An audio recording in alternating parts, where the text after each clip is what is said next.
Salut les amis, je suis heureux de vous revoir pour ce nouvel épisode de Sabre Clair avec comme invité aujourd'hui Léa Chapuis.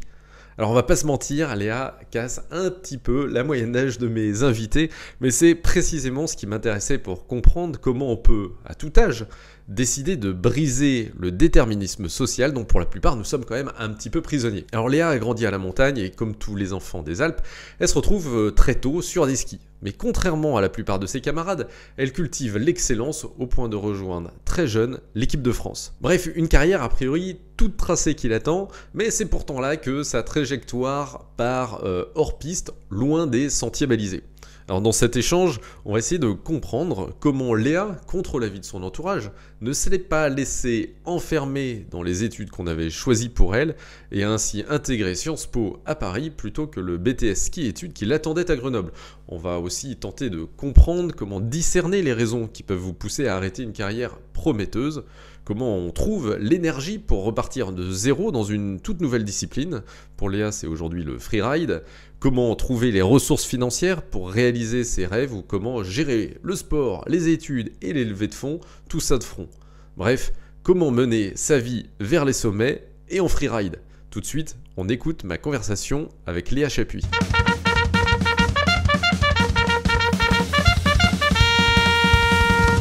Bonjour Léa, je suis très heureux de te recevoir sur le podcast de Sabre Clair. Bonjour, moi aussi je suis très heureuse que tu m'invites pour ce podcast. Alors ce qui m'intéressait, c'est de comprendre un petit peu ton parcours. Il n'est pas très long, t'as pas 50 ans de carrière derrière toi, mais mon objectif ici dans cet épisode, c'est de comprendre comment tu as pu avoir un certain nombre d'idées qui t'ont amené là où tu en es aujourd'hui. Et on va le découvrir tout de suite. Tu as un parcours qui en effet un petit peu hors du commun. Peut-être tu peux nous dire de quel type de famille tu viens, puisque moi je t'ai rencontré à Sciences Po, mais t'as pas, comme souvent on le constate, des parents profs ou qui viennent qui sont avocats ou cadres de supérieurs dans des grandes entreprises. Je me trompe pas. Non, non, c'est complètement ça. Je viens d'une famille, on va dire, modeste. Enfin, mon père est moniteur de ski, ma mère travaillait sur Paris en tant qu'opératrice de saisie au début, avant de venir sur Tignes, donc chez moi en Savoie. Et puis elle est là, elle travaille dans la vente à domicile. Enfin, c'est vraiment un parcours pas du tout dans un cabinet d'avocat ou ailleurs, ou qui aurait pu expliquer ma venue à Sciences Po en tout cas. Et donc tu as fait ton parcours scolaire, en tout cas les premières années, je suppose, en Savoie, à Tignes, où tu habites, c'est ça? Oui, c'est ça. Je suis allée à l'école maternelle, primaire à Tignes, après au collège à Bourg-Saint-Maurice, donc à une demi-heure à peu près de Tignes, où je suis rentrée dans une classe ski-études, donc qui aidait les jeunes à faire du ski et des études. Et après, au lycée, je suis allée dans un lycée spécialisé qui s'appelle le lycée d'été à Albertville, où en fait on avait cours l'été et on était libérés l'hiver pour skier. D'accord. Alors, il y a un truc qui est cool pour ceux qui nous écoutent, c'est de voir qu'en fait, il n'y a pas nécessairement besoin de venir d'un grand lycée parisien comme Henri IV ou Stanislas ou Fénelon pour ensuite être pris à Sciences Po. Alors, s'il y a un truc qui est assez simple à comprendre dans ton parcours, c'est que tu as eu envie de faire du ski. Est-ce que tu peux nous raconter un petit peu en quoi a consisté ton parcours sportif dans le ski? Oui. Alors en fait, j'ai commencé à skier quand j'avais 2 ans. Du coup, après, enfin puis nous, quand on avait du sport avec l'école, c'était pas juste de la gym ou des choses un peu plus conventionnelles, on va dire. Mais nous, on allait skier tous les après-midi avec des moniteurs de ski. Donc en fait, j'ai baigné vraiment jeune dans le milieu du ski. Et en plus, mon père est moniteur de ski, donc forcément, ça a aidé. Et en fait, je fais des premières compétitions, on va dire des compétitions basiques comme tout le monde peut faire à l'ESF ou ailleurs, enfin, des flèches, des choses comme ça. Et puis j'ai adoré. Enfin, mes parents ont vu que la compétition, ça me plaisait, que c'était quelque chose qui allait bien avec mon tempérament. Et du coup, de fil en aiguille, j'ai gravi les échelons.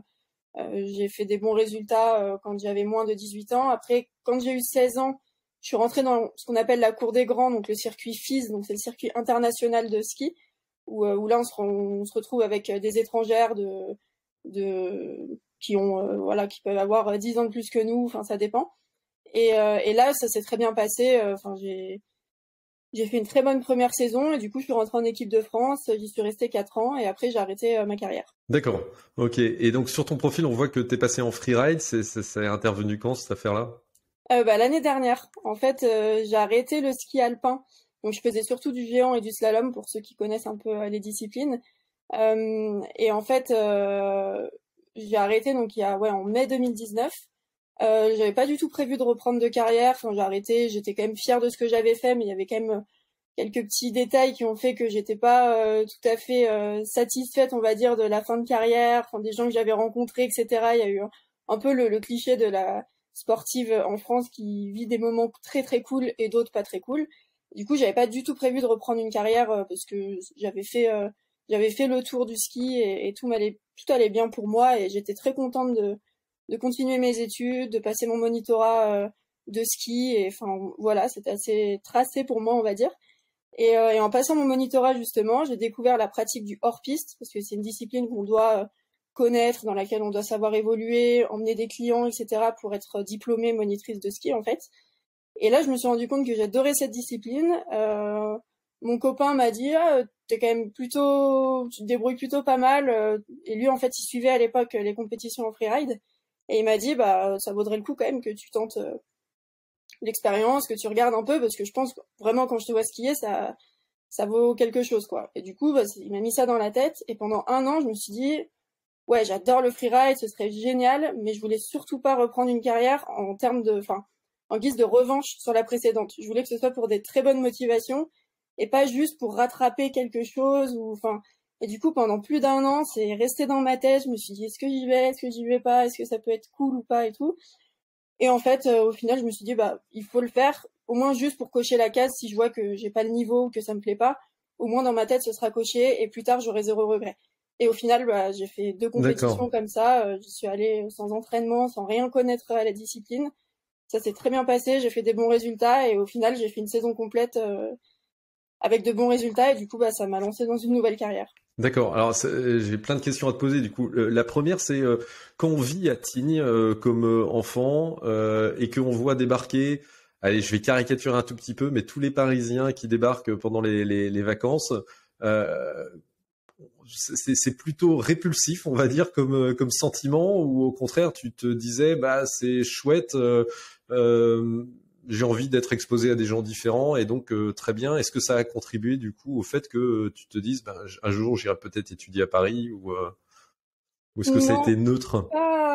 non, ça m'a pas, enfin, les touristes, on va dire, de tout horizon, je les ai jamais considérés comme répulsifs ou plutôt attractifs ou autres. Enfin, nous, on s'est toujours entraîné sur des stades privés, donc on avait notre piste à nous, on avait le passage prioritaire au télésiège, donc au final, j'ai jamais été confrontée, on va dire, aux Parisiens, sauf quand j'allais à Paris une fois par an, parce que la famille de ma mère est parisienne, du coup, voilà, c'était le seul contexte dans lequel je voyais Paris, on va dire. Mais non, Sciences Po, c'est venu parce que après le bac, donc quand je faisais toujours du ski alpin, je me suis dit, ok, je veux pas arrêter les études. Et en fait, le parcours typique d'un skieur, c'est d'aller dans un IUT à Annecy, qui est aménagé pour les sportifs de haut niveau, enfin surtout pour les skieurs. Il y a essentiellement des skieurs, des snowboarders, fondeurs, etc. qui y vont. Et en fait, ils demandaient quand même, ils demandent 1 mois et demi de présence par an. Et moi, je voulais quand même quelque chose qui me permette d'être tout le temps à distance parce que j'avais été habituée au lycée à travailler à distance et ça m'allait bien. Et du coup, et en fait, mon frère était déjà à Sciences Po. Lui, il est rentré dans le cursus normal, on va dire, parce que je vais l'expliquer, mais je suis rentrée dans un cursus aménagé pour les sportifs de haut niveau, du coup, à Sciences Po. Et lui était dans la classe, donc en affaires publiques, d'une personne qui était rentrée à Sciences Po via le cursus pour les sportifs de haut niveau. C'est comme ça qu'il en a entendu parler. Du coup, il m'en a parlé, je me suis un petit peu renseignée, et là, je me suis rendu compte que c'était un programme qu'on pouvait faire totalement à distance. Même les examens, les oraux, on pouvait les faire sur Skype avec les professeurs. Je pouvais prendre autant de temps que je voulais, tant que je jouais le jeu et que je rendais quand même 2, 3 devoirs de temps en temps. Je pouvais choisir mes cours, choisir l'ordre dans lesquels je les étudiais. Et du coup, bah, j'ai tenté ma chance et j'ai été prise. D'accord. Alors, je vais essayer de reprendre les éléments du coup dans le sens pour essayer de comprendre à chaque fois quelle a été la motivation, le ressort, et ce qu'on peut en tirer également pour nous dans notre propre motivation, dans la gestion de nos choix de parcours ou de carrière. Euh, t'as évoqué les problèmes que t'as rencontrés dans ta carrière de skieuse en ski classique. Alors moi, je suis pas très Ouais. familier avec cet environnement. Tu peux nous expliquer un petit peu ce qui t'a motivé à arrêter? Quelles sont justement ces contraintes ou ces trucs un peu pourris, pas cool, comme tu Mm. disais? Ouais. Alors en fait, bah, quand je suis rentrée, donc comme je le disais tout à l'heure, à 16 ans dans la cour des grands, vraiment au moment où ça commençait à être un peu décisif, où on pouvait savoir si, ok, j'avais quand même mes chances de devenir championne du monde ou pas. À ce moment-là, j'adorais le ski vraiment, j'adorais partir en stage avec les copines. Enfin, j'y allais évidemment pour progresser en ski, mais tous les à côté, je les adorais. Et après, quand je suis rentrée en équipe de France, il y a des personnes, donc des concurrentes, collègues, copines, enfin ça dépend comment on les appelle, dans mon groupe qui étaient très cool, avec lesquels je m'entendais très bien. Malheureusement, il y en a qui se sont blessés, donc à certains moments, je me retrouvais dans le groupe avec d'autres personnes avec qui ça passait un peu moins bien. Et en ski, en tout cas en France, chez les femmes, il y a pas, là ça commence à changer, il y a des plus gros groupes d'entraînement. Et moi, j'avais un petit groupe. Et dans ce petit groupe, ça se passait pas forcément bien avec toutes les filles et avec les entraîneurs, ça dépend lesquels. Il y en avait certains qui mettaient une ambiance un peu glauque, enfin, en tout cas qui me convenait pas, un peu un peu trop dur, vraiment le cliché de allez, arrête de t'écouter, refais une manche, continue de t'entraîner à fond. Et moi, j'avais besoin quand même de quelque chose de plus cool, parce que de nature, par nature, moi, je suis quelqu'un qui suis assez dur avec moi-même, ou j'ai pas de mal à me mettre dans la difficulté, à me mettre dans le rouge. Du coup, si j'ai un entraîneur qui rajoute ça par-dessus, bah c'est trop, et du coup, j'arrive pas à trouver un équilibre.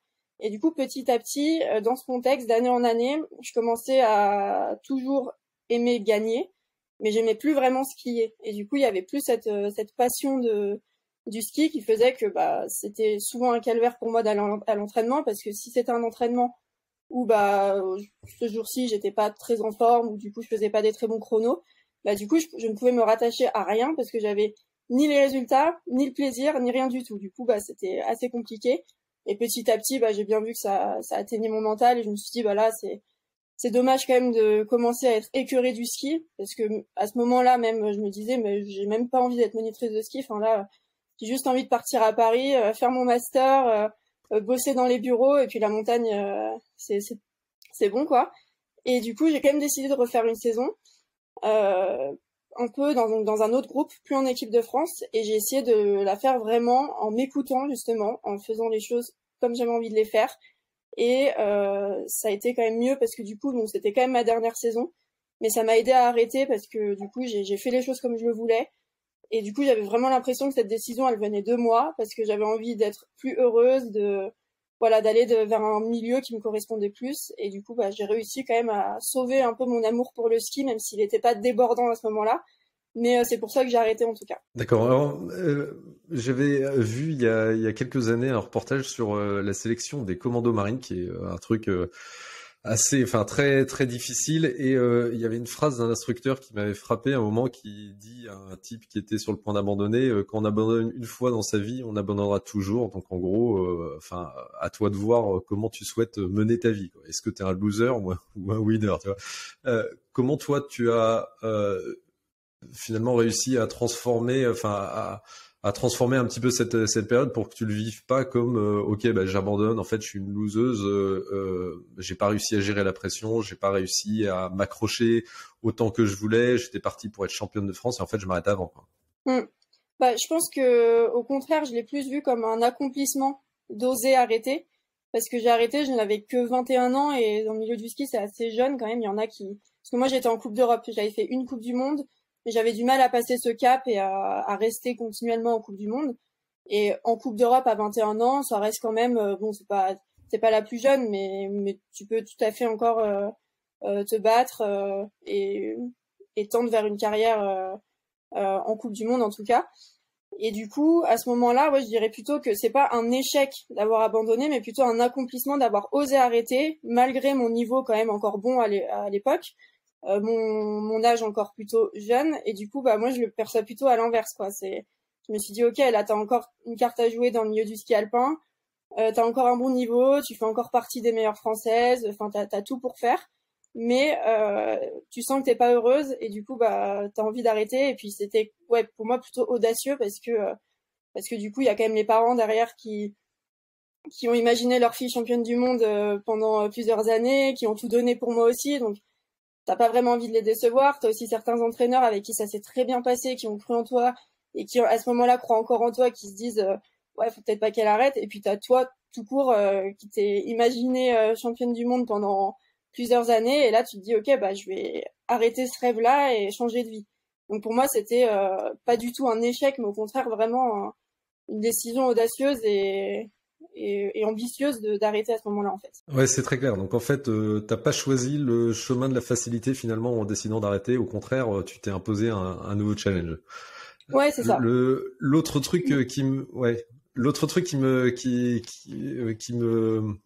que je trouve pas naturel, c'est le fait que t'aies cette voie tout tracée entre guillemets toute tracée d'aller dans cette IUT et d'y suivre un parcours aménagé. A priori, t'as pas des parents qui te disent il faut que tu fasses Polytechnique. Alors je comprends bien que t'as entendu parler de ce truc là, parcours aménagé à Sciences Po, mais globalement là aussi, pourquoi tu te dis bah ouais, je vais réussir à faire Sciences Po, je vais réussir à affronter voilà un niveau d'exigence élevé, je vais réussir à gérer en parallèle le sport et les études. Pourquoi, ouais, en gros, pourquoi tu te dis, bah là encore, il y a deux chemins, il y en a un qui est facile, il y en a un qui est difficile. Et ben vous savez quoi, je vais prendre le difficile.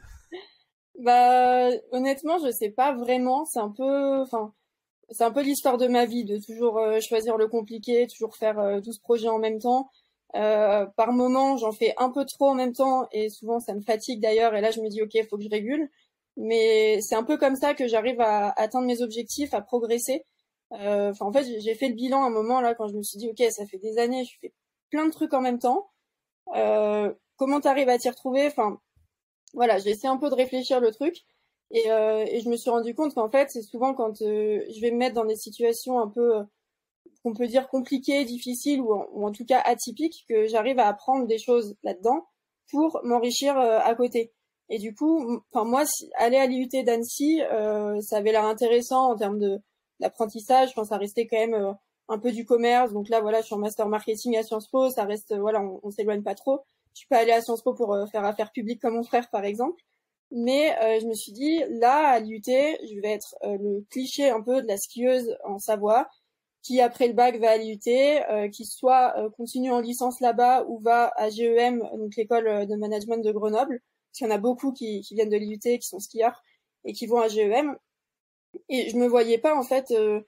Bah, je trouvais que j'étais un peu différente, que je pensais un peu différemment. Alors ni meilleure ni moins bonne que les autres ou quoi que ce soit, mais en tout cas que j'étais pas pareille que les autres. Et j'avais besoin un peu de cette différence, de voir d'autres gens, de voir d'autres têtes, d'apprendre autre chose pour m'enrichir différemment et un peu faire la différence et être, ouais, être, ne pas être comme les autres en tout cas. Qu'est-ce qui fait que tu te sens différent des autres? Bah, la façon de penser, la façon de voir les choses. Enfin, j'ai jamais été trop en même temps que tout le monde. Enfin, là, la plupart de mes amis, je pense, la moyenne d'âge, ça doit être 30 ans, alors que j'en ai que 25, et il y en a qui ont plutôt 50 ans. Enfin, voilà, c'est après, ça reste dans le milieu du sport, donc forcément, il y en a, c'est des skieurs de longue date, et du coup, bah, il y a pas besoin d'avoir que des potes qui ont le même âge que toi à la montagne. Enfin, c'est un milieu assez différent. Mais c'est vrai que souvent, je pense pas en même temps que les autres. Enfin, j'ai pas envie de faire la fête en même temps que les autres. Enfin, c'est toujours différent. Et du coup, c'est vrai que ça me faisait un peu peur de me mettre dans la norme et de pas réussir à trouver entre guillemets ma place dans cette norme-là. Et c'est pour ça que, et en plus à côté de ça, je suis quelqu'un de très curieux. Donc me dire bon bah ok, à l'IUT, je vois à peu près ce que c'est. Tout le monde m'en parle, tous les skieurs en parlent. Je vois ce que c'est cette école. Et alors que Sciences Po, il y avait qu'une skieuse qui était en Coupe du Monde et qui m'en avait parlé aussi parce que je savais qu'elle avait fait ce programme. Du coup, je lui avais demandé un peu des conseils et il y avait qu'une seule skieuse qui avait fait ce programme. Du coup, bah, c'est un peu ça qui m'a attirée. Je me suis dit la nouveauté, voilà, ouais, plus le côté nouveau un peu. D'accord. Alors, autre question que je me pose beaucoup, c'est celle de l'amour de la difficulté. Donc, on a vu que tu choisissais systématiquement ou en tout cas régulièrement le chemin le plus difficile. est-ce que ça veut dire que tu éprouves une jouissance particulière dans la difficulté, que ton cerveau est programmé pour aimer souffrir, entre guillemets, alors je caricature, hein, je simplifie, on va dire, mais ou est-ce que tu vois les choses simplement différemment, mais en gros, quel plaisir ou quelle motivation tu trouves dans le fait d'aller choisir toujours le chemin le plus ambitieux? Alors justement, j'aime pas la difficulté, c'est assez bizarre me concernant. Enfin, c'est pas que j'aime pas la difficulté, mais en fait, par exemple, les études, les études à Sciences Po, on pourrait considérer que ce sont des études compliquées, que c'est un parcours difficile. Moi, j'adore étudier, j'adore apprendre, faire des dissertes, écrire, réfléchir à des sujets, etc. Du coup, même si c'est compliqué, j'aime ce que je fais. Du coup, c'est pas difficile pour moi d'effectuer la tâche, même si la tâche est difficile des fois et que il va falloir que je travaille longtemps, que je fasse des recherches pendant plusieurs jours. Étant donné que la tâche globale, je l'aime bien, et bah, du coup, c'est facile pour moi de la faire. Par contre, des fois, en sport, notamment en préparation physique, il y a des jours, je fais beaucoup d'escalade pour ma préparation en ski, parce que d'un point de vue mental, ça m'aide beaucoup. Il y a des jours où vraiment, j'ai pas envie de grimper et me forcer à monter sur des prises sur un mur alors que j'ai aucune envie. Ça, c'est vraiment un supplice pour moi. Et du coup, c'est assez difficile et j'essaie de travailler dessus parce que quand on est sportif de haut niveau, c'est compliqué de pas aimer se forcer à faire les choses. Mais c'est vrai que c'est un gros dossier pour moi parce que heureusement pour moi le fait de quand je fais des abdos, le fait de souffrir et de sentir la douleur au niveau des abdos, c'est une sensation que j'aime bien. Du coup, j'arrive à faire mes séances de préparation physique, j'arrive à me forcer dans plein de contextes quand il fait froid, quand c'est la tempête parce que j'aime le ski. Mais vraiment quand je suis dans une situation où là j'ai pas envie, vraiment c'est mon jour là, non vraiment j'ai pas envie. Et ben c'est très très difficile de me convaincre parce que je suis assez têtue à ce niveau-là et c'est un gros dossier pour moi, ouais. Et du coup, t'as des stratégies qui t'aident à quand même aller à la salle d'escalade? Et ben j'essaie de trouver un plaisir, de me dire ok bah là si t'as pas envie, est-ce que le fait de peut-être réussir malgré ton manque d'envie, ce serait pas une victoire sur ton propre mental, ou est-ce que le fait de te mettre dans le rouge parce que t'as pas envie, et du coup bah ton corps il est pas motivé étant donné que ta tête ne l'est pas non plus, donc peut-être physiquement ça va être plus dur. Est-ce que du coup ça va pas te faire progresser et te rendre meilleur le jour d'après? Enfin, j'essaie un peu de chercher dans ma tête des petites motivations à droite à gauche, mais je t'avoue que j'ai pas encore trouvé la clé qui me permet de toujours rester motivée à fond malgré le manque d'envie par moment. Ouais, alors on dit beaucoup que en fait c'est l'habitude qui permet d'éviter d'avoir à utiliser les ressources de la volonté, Mm. et c'est ce qui permet de tenir dans les choses qu'on aime un peu moins. Alors si je me trompe pas, donc tu décides d'arrêter le slalom, le géant, et t'arrives à Sciences Po au moment où tu te dis je vais me lancer dans le freeride, c'est ça? Pas vraiment. En fait, donc j'arrête en mai 2019. Là, à ce moment-là, j'ai pas beaucoup avancé dans ma licence que j'ai faite à distance.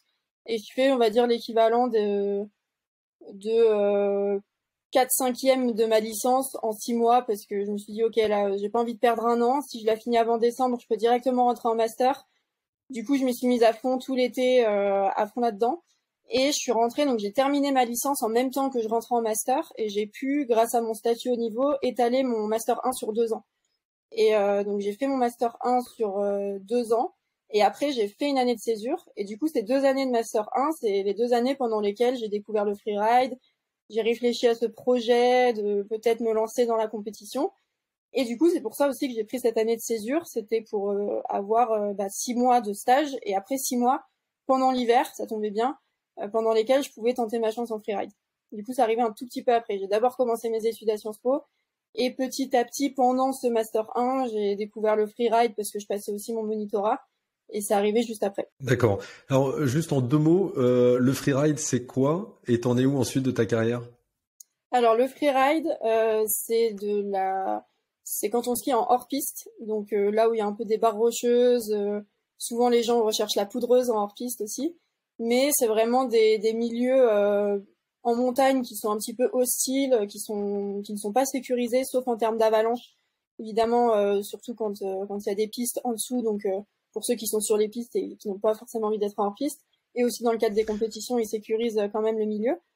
Et en gros, une compétition en freeride, c'est une compétition pendant laquelle on s'élance en hors-piste, on choisit sa ligne, donc on peut aller à peu près partout, sauf s'ils nous disent pendant la réunion d'avant-course, cette barre rocheuse, elle est interdite, donc si vous y allez, vous êtes disqualifié, du coup, aucun intérêt pour nous d'y aller. Et en fait, parmi les endroits autorisés, on doit choisir sa ligne. Donc au début, on est en face de la pente, assez loin de la pente quand même. On est avec nos jumelles. On regarde un petit peu là où on aimerait passer, les barres rocheuses qu'on aimerait sauter, etc. Et après, on se retrouve dans l'autre sens, dans le sens de la descente. Et il faut skier vite, skier de façon fluide, essayer de faire des figures, d'avoir une technique assez carrée quand même, d'avoir une bonne technique en ski. De faire du coup des belles figures avec un bon style, d'avoir de bonnes réceptions des sauts. Enfin, il y a plein de critères sur lesquels on est noté. Et en fonction de ces critères-là, il y a 3 juges qui vont nous donner une note. Et si notre note est meilleure que celle des autres, on est devant eux ou pas. D'accord. Alors aujourd'hui, t'es dans le circuit de la compétition en freeride? Ouais, oui, du coup, pour répondre à ta deuxième question, où j'en suis en ce moment en freeride, là, l'année dernière, j'ai fait ma toute première saison.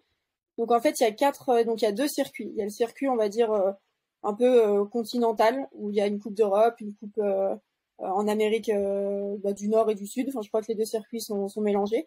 Et après, tu as l'autre circuit, donc le circuit mondial, qui est en gros l'équivalent de la Coupe du Monde. Et donc moi, pour le moment, je suis sur le premier circuit. Et sur ce circuit, tu as 4 niveaux qui sont délimités par des étoiles. Donc tu as 1 étoile, 2 étoiles, 3 étoiles et 4 étoiles.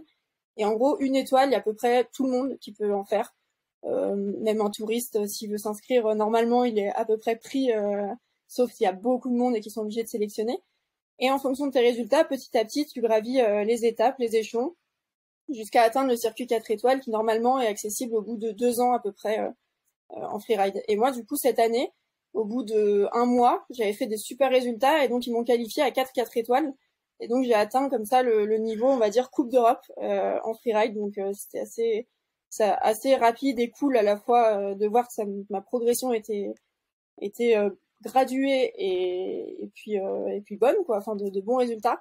Et c'est aussi pour ça que je me suis dit, ok, c'est vraiment cool. J'ai en plus ma carte à jouer, c'est pour ça que j'ai envie de continuer. Alors il y a une grosse différence entre être en équipe de France et se lancer dans ce circuit du freeride. La principale, c'est que t'as pas toutes les structures, infrastructures, soutien que tu peux avoir en équipe de France. Comment tu fais financièrement? Comment tu fais pour t'organiser? Qu'est-ce que ça a changé pour toi de basculer dans ce nouveau monde? Ça a changé beaucoup de choses. C'est vrai qu'en équipe de France, j'avais juste à monter dans le bus. C'était le coach qui conduisait. Il réservait l'hôtel, il réservait les pistes d'entraînement. Enfin, on n'avait rien à faire. On avait quand même un chèque à donner en début de saison parce que les moyens en équipe de France de ski sont pas les mêmes que dans d'autres fédérations et du coup, on devait payer pour être en équipe de France. Mais on donnait le chèque et après, on gérait rien en termes d'organisation. Donc ça, c'était quand même assez cool en termes d'énergie, de fatigue. Enfin voilà, c'était sympa. Par contre, du coup, on ne décidait de rien. C'était pas moi qui décidais quel jour j'allais m'entraîner, combien de temps j'allais m'entraîner. Enfin voilà, il y avait toute une organisation déjà établie et moi je devais m'adapter à ça. Et du coup, enfin comme je te disais tout à l'heure, j'étais pas toujours d'accord avec toutes les décisions. Et en plus, avec mon caractère un peu têtu où j'ai du mal à me forcer à faire des choses que je n'ai pas envie de faire, et c'était vraiment difficile pour moi. Et pour le coup, en freeride, il y a quelques structures qui commencent à émerger et d'autres qui sont déjà là depuis quelques années. Mais moi, en tout cas, dans ma station à Tignes, il n'y a aucune structure en freeride. Du coup, et en plus, comme je me suis lancée un peu dans les compétitions en me disant, bon, je vais voir un peu ce que ça donne, je me suis pas entraînée, je me suis dit, je vais juste aller voir, faire un tour. Du coup, l'hiver dernier, je me suis pas du tout lancée dans une structure, j'ai pas du tout pris d'entraîneur, de coach physique ou quoi que ce soit. Et c'est ça qui était aussi très bien, c'est que j'ai tout géré de A à Z et ça m'a fait beaucoup de bien. Mais voilà, en freeride, il n'y a pas beaucoup de structure et surtout, on doit payer pour chaque compétition. Donc chaque compétition entraîne une inscription qui varie entre 100 et 150 euros à peu près. Et donc si t'en fais 20 dans l'année, ça commence à chiffrer un petit peu. Et du coup, tu dois t'organiser en fonction du lieu de la compétition. Tu dois trouver un hôtel pas trop cher, qui soit pas trop loin des pistes. Tu prends ta voiture. Des fois, il neige. c'est galère parce que t'as pas forcément la voiture adaptée. Enfin, en tout cas, moi, c'était mon cas. J'ai une petite Toyota Yaris 3 portes qui n'est pas du tout 4 roues motrices, donc c'était compliqué des fois. Et du coup, c'est vrai que voilà, le freeride, il offre une grande liberté, comme son nom l'indique, hein, presque. Mais c'est vrai que en termes de d'organisation, de dépenses d'énergie pour tout gérer, c'est assez énergivore. Et en plus, bah, ça coûte quand même des sous parce que faut s'inscrire aux compétitions. Moi, j'ai eu de la chance dès l'hiver dernier, en fait, grâce à ma carrière en ski alpin, d'avoir des sponsors qui m'accompagnaient en tout cas sur la partie matérielle. Donc, j'ai pas eu besoin d'acheter mes skis, j'ai pas eu besoin d'acheter mes tenues, d'acheter mon casque. Enfin, et du coup, ça, quand même, en ski, c'est des choses qui coûtent cher. Donc, j'ai eu de la chance. Et avec mes bons résultats, bah, ça continue. Par contre, c'est vrai que du coup, mes ambitions, elles sont plus élevées maintenant, parce que bah, je me fixe des objectifs dans ce milieu-là, maintenant que je vois à peu près ce que je vaux. Et du coup, bah, en termes d'entraînement, j'aimerais m'entraîner plus. J'aimerais m'entraîner peut-être 2 jours avant les compétitions sur les lieux des compétitions. Donc ça entraîne des logements sur une plus longue durée. Et du coup, au final, mes moyens, ils augmentent. Et j'essaie de trouver un petit peu des sponsors purement financiers grâce à LinkedIn, qui fonctionne très bien pour moi. L'algorithme semble être de mon côté, donc ça, c'est assez cool. Et pour le moment, j'ai trouvé tous mes sponsors sur LinkedIn. J'ai pas encore bouclé mon budget vraiment saison, mais en tout cas, ça me permet de pas trop piocher dans mes économies. Alors ça m'intéresse parce que ouais, d'une part, j'aimerais savoir comment l'idée t'est venue de passer par LinkedIn et également de manière beaucoup plus concrète, comment tu t'y es prise parce que il y a beaucoup d'étudiants. Enfin, généralement, c'est quand on est étudiant qu'on décide de s'inscrire sur LinkedIn la première fois. Tant qu'on n'a pas un réseau un petit peu étoffé, c'est vrai que normalement la visibilité de nos publications, ça prend un petit peu de temps. Donc concrètement, pourquoi tu t'es dit bah je vais passer par LinkedIn, ce qui est probablement plutôt original, je pense, dans le milieu. Et puis ensuite concrètement, comment tu t'y es prise quoi. Alors il y a plusieurs raisons. Déjà, la plupart des skieurs, snowboarders, c'est un peu ceux qui sont dans le milieu du ski, pour la recherche de sponsors, ils vont faire plutôt des demandes spontanées comme ça. Ils vont se dire, ok, cette boîte, je l'aime trop, je vais envoyer mon dossier de sponsoring. Ou alors, je vais envoyer un mail pour demander, enfin voilà. Ou alors, ils font des fois des posts Insta où ils disent, enfin, en fonction de leur nombre d'abonnés, des fois, ils communiquent un peu sur leur recherche de sponsors, etc. Et moi, je me suis dit déjà que les sponsors, ce sont les entreprises, et les entreprises, elles sont pas forcément sur Instagram, elles sont plutôt sur LinkedIn, donc autant aller les chercher là où elles sont. Et puis, alors au début, j'avais pas forcément, enfin quand j'étais pas sûre de faire du freeride, je cherchais pour le coup un stage pour mon année de césure. Et puis je me suis dit bon bah je sais pas trop où je vais, il y a 2-3 boîtes qui m'intéressent, mais bon bah je vais quand même faire un post LinkedIn. Je sais que des fois ça ramène un peu des trucs, enfin on va voir. Et puis j'ai fait un truc, je connaissais pas du tout ce réseau social, mais vraiment c'est pour une étudiante en marketing c'est honteux de faire ça, mais j'ai fait un post à 23h30 où j'ai dit bonsoir, je cherche un stage en SEO. Bon, je vous épargne la liste de mes compétences, valeurs, etc. Par contre, je le ferai volontiers auprès d'un recruteur. Bon, si vous voulez liker, partager, c'est cool. Vraiment un truc, mais bidon, enfin, rien à voir avec le storytelling du moi, un jour, j'ai pensé que, enfin, pas du tout le post typique de LinkedIn. Et pourtant, j'ai eu pas mal de partages. Je crois qu'il a fait 15 000 vues, donc pour un premier post, on va dire, c'est quand même pas mal en termes d'impression. Et j'ai même reçu des lettres de motivation de la part de recruteurs parce qu'ils me voulaient absolument comme stagiaire. Tu vois, j'ai vu la force du réseau social, je me suis dit avec un post éclaté comme celui-ci, j'ai réussi quand même à avoir de bons résultats. Et là, je me suis dit, ok, il y a peut-être quelque chose à faire là-dessus. Et à ce moment-là, quand j'ai fait ce post-là pour ma recherche de stage, j'avais pas encore choisi de faire du freeride. C'était déjà dans ma tête, mais j'avais pas pris la décision. Et du coup, quand j'ai pris cette décision, je me suis dit, ok, LinkedIn, il y a quelques mois, ça a bien marché, il faut que je commence à l'utiliser. Et du coup, j'ai fait des posts assez basiques, on va dire, où juste j'expliquais ma vie de skieuse. Bon, j'avais un bon storytelling grâce à ce que j'ai appris, je pense, en master, où je savais comment un peu attirer l'attention, quels mots mettre à la place d'autres mots. Et du coup, je pense que le texte était plutôt bien amené, zéro faute d'orthographe, souvent ça plaît aux entreprises sur LinkedIn. Voilà, il y avait plein de petits détails qui ont fait que le premier post a très bien fonctionné.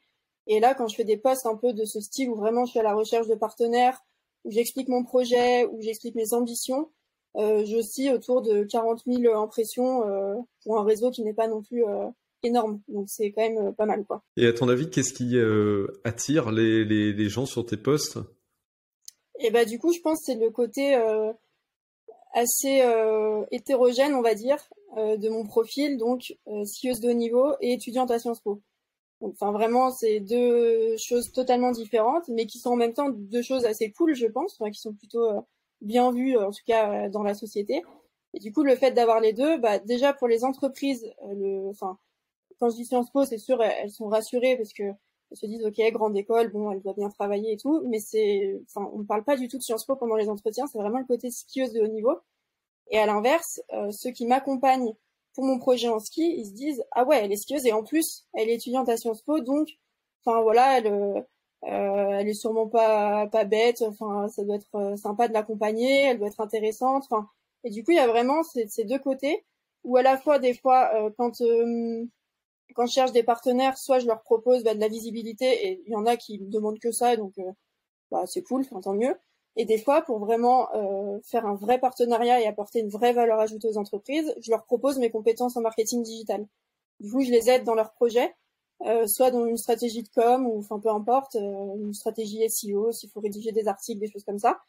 Et du coup, ça me permet d'avoir plus de partenariats parce qu'il y a des entreprises qui ne sont intéressées que par ça et pas par de la visibilité. Et du coup, j'arrive à jongler entre les deux et à utiliser mes compétences dans un domaine pour l'autre et vice versa. D'accord. Ah oui. Alors, mais du coup, ça m'amène peut-être ce qui sera la dernière question, mais euh, ça te génère en fait du travail en plus. C'est-à-dire que tu as tes études à Sciences Po, tu as ton entraînement et tes compétitions, et en plus, dans le cadre de ta recherche de sponsor, là où la plupart, je pense, ne vendent effectivement que de la visibilité, toi, en fait, tu fais des missions qu'on pourrait appeler des missions de freelance pour ces entreprises pour financer tes compétitions. Donc, comment Ouais. tout ça, comment tout ça, ça tient dans tes journées? Et par rapport notamment à tes camarades à Sciences Po, tu vois, qui eux probablement ont une vie d'étudiant assez classique, en tout cas plus classique. Comment tu résistes à la frustration de pas sortir avec eux, tu vois, de pas avoir des soirées avec eux, de pas te reposer davantage et d'enchaîner les entraînements dès que tu as un moment de libre en fait. Bah alors après c'est pas, enfin les partenariats que j'ai où je dois faire des missions en marketing digital ou enfin peu importe, généralement je fixe un contrat qui soit raisonnable quoi. Enfin j'essaie de pas justement être débordée et je choisis des missions qui m'intéressent pour ma carrière personnelle aussi pour que ça me permette de développer mes compétences et du coup j'ai aussi un intérêt là-dedans. Du coup généralement voilà, maintenant je commence à me connaître. Il y a des moments où j'avais trop de projets en même temps et où du coup j'étais vraiment fatiguée et donc bah, je prends ces expériences comme des expériences qui du coup me permettent de prendre des meilleures décisions aujourd'hui. Donc généralement j'arrive quand même à fixer quelque chose de raisonnable. Mais après sinon pour réussir à gérer toutes ces choses-là, j'arrive quand même à sortir avec mes potes à Sciences Po. Enfin, après, je suis pas une grande fêtarde, ça dépend des périodes. Mais en tout cas, quand j'en ai envie, je le fais et enfin, j'arrive quand même à gérer. Je m'organise et souvent, je fais les choses au dernier moment. Enfin, je suis jamais en retard, mais je le fais vraiment à la date limite. Mais je sais que tout sera fait à cette date, quoi. Enfin, si je me fixe une deadline, si je sais pas pour un travail de groupe, on se dit bon bah il faut qu'on fasse ça pour la semaine prochaine et tout.